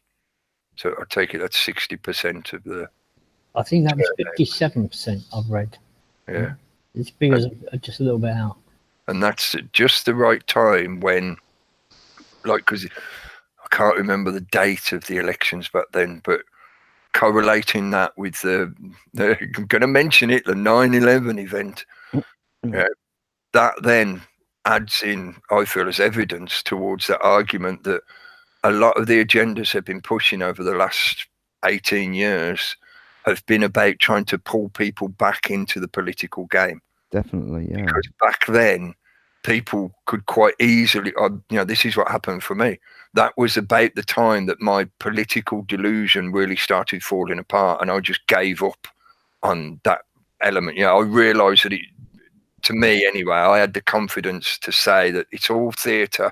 Doesn't matter who the fuck you vote for, or how you try to make use of the system, it will never ever get the job done that you say you want done. Yeah. And that was about the time when they started pushing all these narratives of things going on just to get people interested or participating in that political game again. Trying to persuade you that, oh, well, if you just vote, who's the new fresh face like Tony Blair or Obama, stuff like that. They were presenting these people that were deliberately there to try and suck in as many as possible. Desperate to use as well people like Russell Brand, remember? In the sort of popular sense, to get the popular vote, the popular, the kids, and then encourage them to all go vote for Labour towards the end of his, whatever he was up to back then. But they use celebrities all the time. He's just one example. They use them constantly. They're part of that game. They are put there. They are put there because they know they will go along with whatever is being told of them to do. In a sense, they say, look, just say that. It makes sense because your career will go tits up if you don't. So just do it. And they go, oh, okay. I think we realise, sorry, that isn't being presented on the screen, is it? Sorry, folks. Try and change that so you can see the graph that we've just been looking at. It's that manipulation side of stuff. We talked about that. Control and manipulation of others. That's what they are all about. And you have to play that game. And if you don't play that game, then you're not going to get to these entertainment spotlight places, or you're not going to be a star or successful or a politician or whatever. You're just not going to get there because you're one of the the ones who know what's going on. They don't want you anywhere near it. They won't even try and like I say, they try and bring people in, don't they, who are doing something like that guy who did the petrol fuel thing back in the day, back in early 2000s, where he led that protest of the fuel prices and all that, and the going to bring the country to a halt. He was made a lord, or he became an MP or a lord or something. So they either, they eventually get to people and fuse it out, any type of thing that is unfair on us, where we're, being robbed of, tax constantly, fuel, everything, it's just ridiculous. We're just being robbed every day. And the amount of money that they're gaining and gathering from it all is just, I think that we said the figure the other week, and I can't remember what it was, but it was trillions, wasn't it, or something? Just taxes every year for everything. I mean, everything, not just your working tax. Tax for everything, VAT, everything, all added together. It's just one big, huge pile of our money that they take. Anyway, sorry. Energy, yes, that they take off us. And if you are working in a job, then you're working 3 months for free, effectively, once you've paid your tax. And if you work it out, so 3 months of the year you get up and do it for nothing. Yeah. Anyway, I won't be so. I'm still not sure if that is actually showing properly on the screen, because my YouTube feed is so far behind. It's like I can click on it. I don't think you gave. I don't know if it'll work my end if I click on it here. I've tried presenting it. No, it's okay. It's showing. Yeah. It is cool. Okay. Yeah, I forgot to share out controls as well. Just now. I almost felt sorry for Russell Brand. Yeah. Sort of, having a big up Ed Miliband. I mean, he really was a twat, wasn't it? Yeah, come on, it was perfectly suited for him, wasn't it? Because he'd do fucking anything for fame and money. So it got so stuck his cock live on fucking TV, Jeez, wanky. Yeah, man, that was funny. Russell Bland. But that was the part of the thing back then. Do you remember a few years ago? That's how they were doing it. They were bringing it in, bringing people, wanting them desperately to come back to the ballot box and vote, and create this, this new wave of, interest in the youth and everything else. But they didn't have a very good start, considering the university fees and all that stuff. So, but again, using the famous people or your favorite comedian or your favorite actor or singer, it tends to sort of woo quite a number of them into, actually going along and voting. or even though they probably think, oh, because it's that kind of, like I say, that herd mentality, that tribalism thing, that part of the same group. We're all like, they all vote this, so we must vote too, and it works. And I mean, they're doing a real blinder this time as well, getting all these people to follow Tommy Robinson. Well, And as soon as the elections come along, they'll push out the UKIP people. an awful story. Even Sorry, going to be Laxley Lennon becoming an MP.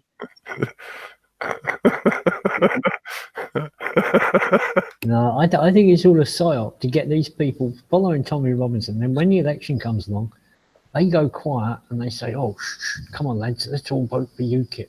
And all the UKIPers will be up there again saying, "We're not racist. We don't like the support of the racists." But, because they can't really afford to have people like Yaxley standing, I don't think. That's probably a threat over with the news story. it can be a managed threat. Well, I think he was set up right from the start. Well, think about what we just said about the government being in a bit of a disarray, you'd say, waiting to sort of implode or be seen as incompetent. So once that goes around, it as we know with all of this stuff, it gives the rise to other types of people getting in or becoming popular, like you say the UKIP thing back in the day, and trying to basically take votes off another party just to a traditional tactic they use and they've used many times throughout history, throughout other countries, create deflect from there. And anyway, go on, sorry. And I was going to say, UKIP with the EDL behind them, he's a perfect fucking target for the Tories and Labour to sit down and say, "Oh my God, look at these people that want Brexit. Look, we're just going to have to, for once, agree with each other and not have the Brexit, because look at these people." And another thing is, because most of the population is now classed as mentally ill, we have to make that decision for you. Yep. You're not actually capable anymore because you're now diagnosed with some kind of thing. If you don't like the government's decision on this, go and visit your doctor. And even if you don't vote, as long as you're registered, they'll take your vote and they'll use it to reinforce the status quo. In other words, if you're on the register, but you don't actually go to the ballot box and take part in that sense, they take your number. Like if you're an abstention in effect on the voting list, they just take your number and say, "That's a vote for us. That's a vote for us."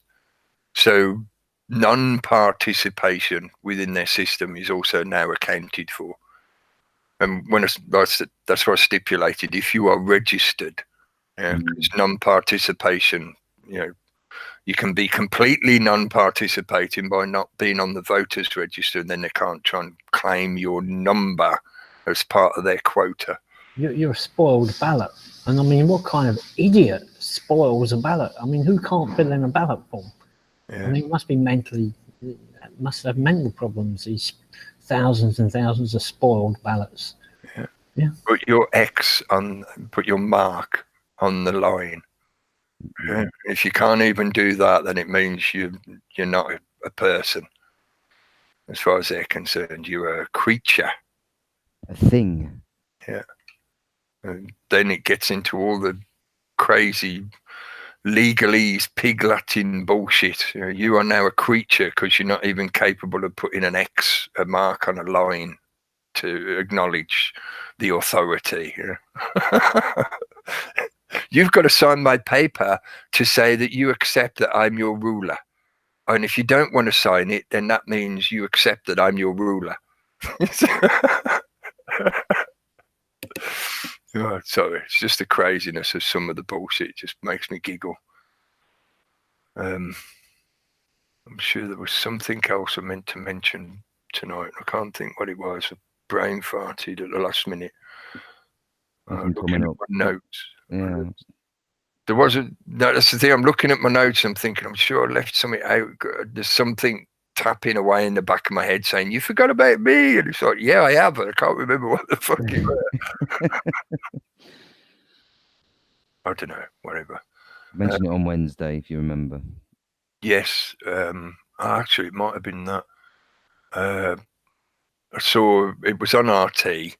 So take it with your pinch of propaganda salt and all that kind of usual caveat that people should be doing anyway with all information sources. But talking about, I think it was in Latvia, they're trialing the use of AI screening systems at the borders. So in other words, rather than talking to a human who's a border official or customs official, whatever, who says like, what you care for, business or pleasure, blah, blah, asking you those usual kind of questions. Instead, they're using a computer generated imagery of a person to talk to the prospective immigrants, migrants, whatever, and ask them questions. And the main point they were making is that this AI system is set up to detect lies or misspeak, deception based on reading your face. I've banged on about this in recent times. Yeah, the software now is getting that good that they can analyze your emotional state. They can pick through, are you telling the truth or not? That kind of body language reading. And in the past, that kind of thing has often been referred to as like, well, it's just it's fringe science. It's almost pseudoscience. You can't prove it, and you can't use it in a court of law, and all this kind of usual argumentation to debunk the idea that they will use things like face recognition to pass judgment on you. But they are now trialing it. And in the article, they made the point of saying, like, this thing is not left on automatic to make an adjudication on people coming through. It's a trial.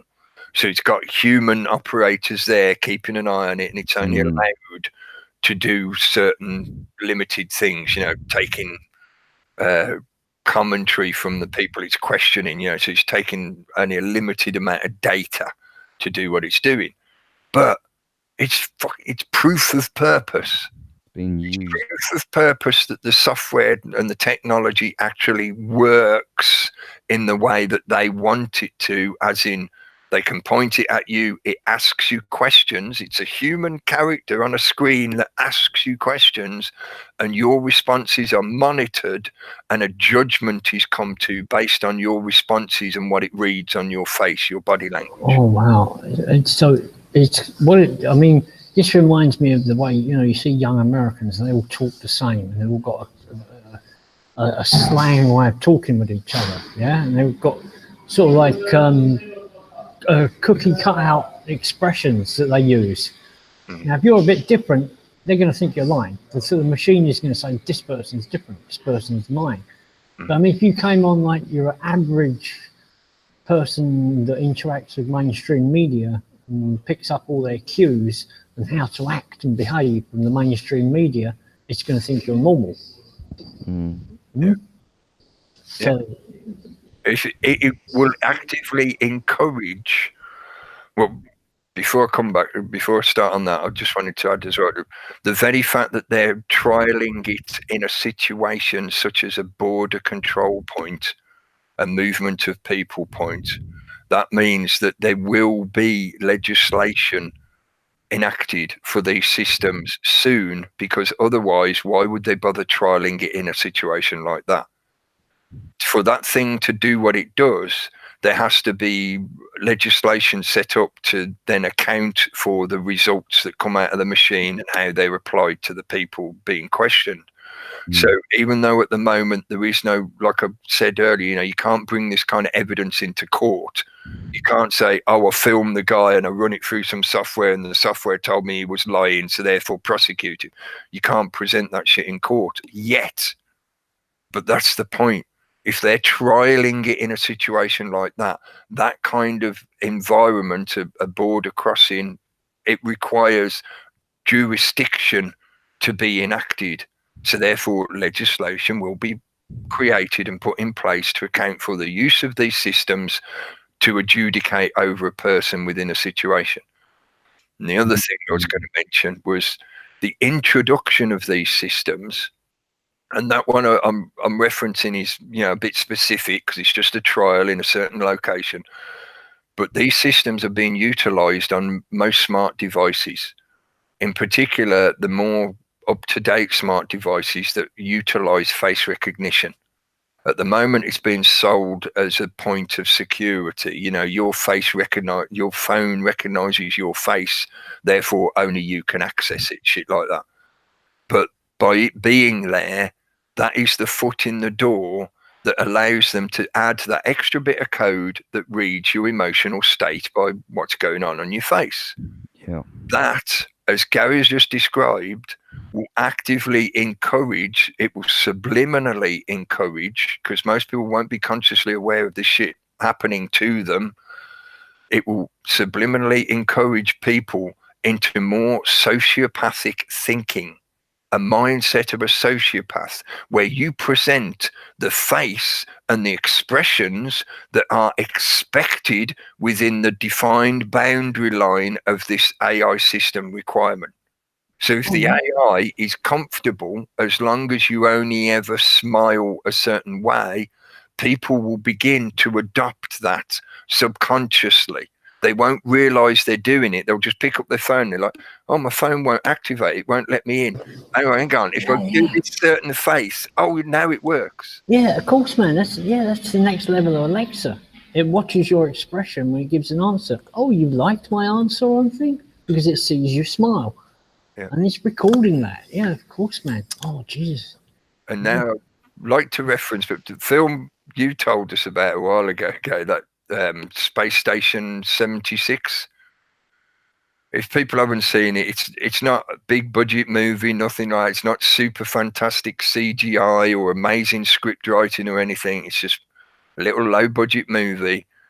But there's one element in it that very comedically, but also very aptly describes some of what we've been talking about.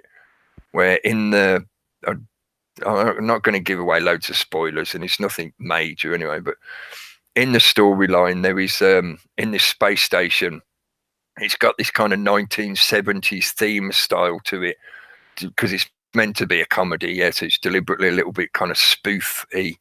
But in the script, in the environment, there is a robot psychologist that the people go and visit on the space station. You know, if they're feeling a bit down or stressed out, they go and talk to the robot psychologist. And for comedic reasons, the robot psychologist is this little cheesy robot that looks like it's, you know, some kind of kid's Christmas toy. And people talk to it, and it gives these certain responses that after you watch the film for a bit and see the different interactions people have, you're like, all it's doing is just saying key phrase responses. The people say one thing, and this thing just looks through its files and gives a key phrase response. I'm feeling a little down today, doctor. Oh, well, every cloud has a silver lining. You know, it's that kind of cheesy call and response system. And I think if you've seen it or if you watch it, it's a very good demonstration, very simplified example of what we're referencing now. These systems will develop in such a way that they will subliminally influence people's thinking and actions, such that eventually we will begin to deliberately conform to the requirements of the AI. So if the AI has an algorithmic coding that says only people that score 5 points are allowed through this gate, you will learn how to score 5 points. And you will change your behavior so that you score the 5 points, so you get let through the gate so that you can go to work or get your bread or whatever it is. Yeah. That then, from you as adults being the protagonist within the day-to-day work environment or work demographic of your society, what you're doing will be learned by your children, because children learn by copying the adults around them. So if they see you performing the requirements to score the 5 points to be allowed through the gate, that is how they will grow up believing the world works. So they will do the same thing. It's a pathway to mass sociopathy. It's beyond just giving away your calculating ability to a computer because it does things quicker. Now they've got to the stage where they're getting people to abdicate their emotional intelligence as well. Yeah, and that's the scary part, isn't it? I mean, Yeah. that's what yeah.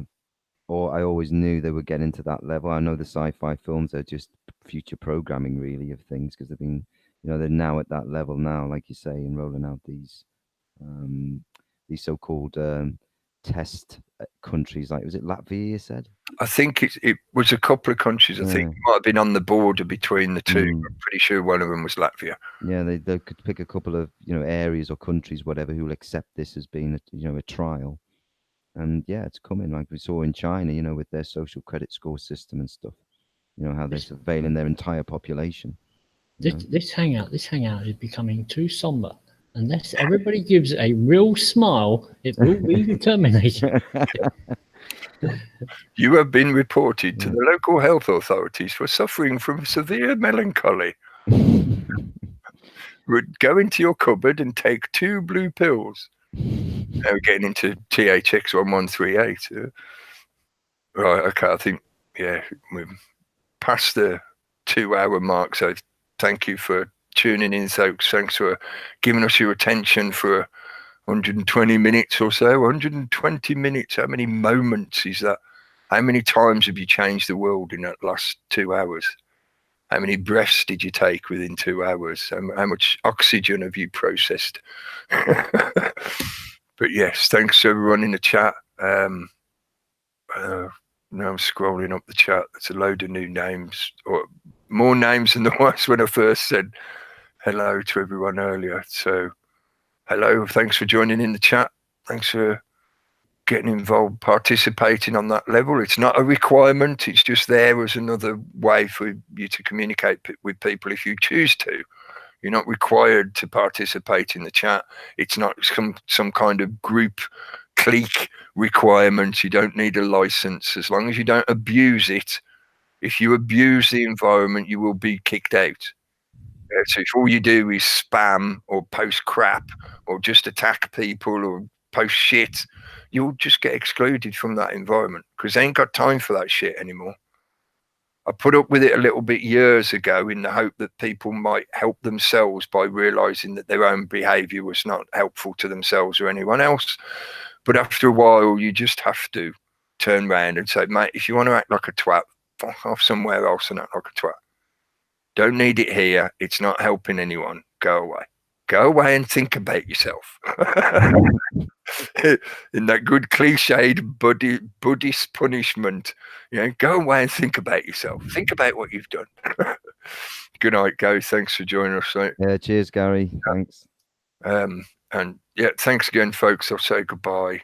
Cheers, Cookie, and thanks all to the chat as well. Chat. We'll ramble and rant at you again soon. Run again Wednesday night. Tomorrow night, the Raconteurs news guys will be on again. Saturday, Steve's on. I did try sending an invite to Jeff. I don't know if he saw it. If he didn't, never mind. He might be busy. Plus, just so people know, I think I mentioned this the other week, his channel's getting harassed again. So he's lost the ability to do live broadcasts at the moment. But yeah, he's still putting a lot of good stuff out there. So go and check it out. And many other channels as well. Could spend all day and all night just talking about other people's channels and stuff. But yeah, anyway, shut up now. Thanks again, folks. Speak to you again soon. Cheers. Cheers.